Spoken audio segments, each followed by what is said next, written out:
बिस्मिल्लाहिर्रहमानिर्रहीम। हमसे अबू बकर बिन अबी शोइबा ने हदीस बयान की। कहा, हमसे वकी ने हदीस बयान की, उन्होंने शोबा से, उन्होंने हाकिम से, उन्होंने अब्दुर्रहमान बिन अबी लैला से, उन्होंने हजरत समरा बिन जुंदब रजी अल्लाह अन्हो से रवायत की। इस तरह हमसे अबू बकर बिन अबी शोइबा ही ने हदीस बयान की। कहा, हमसे वकी ने हदीस बयान की, उन्होंने शोबा और सुफियान से, उन्होंने हबीब से, उन्होंने महमूद बिन अबी शोबा से और उन्होंने हजरत मुगीरा बिन शोबा रजी अल्लाह अन्हो से रवायत की। दोनों ने कहा, रसूल सल्लल्लाहु अलैहि वसल्लम ने ये फरमाया था। सही मुस्लिम हदीस नंबर 1।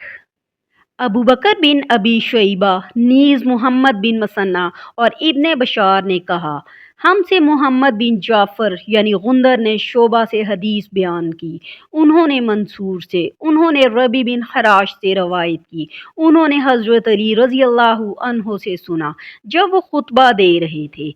कहा, रसूल सल्लल्लाहु अलैहि वसल्लम ने फरमाया, मुझ पर झूठ ना बोलो, बिलाशुबा जिसने मुझ पर झूठ बोला वो जहन्नुम में दाखिल होगा। सही मुस्लिम हदीस नंबर 2।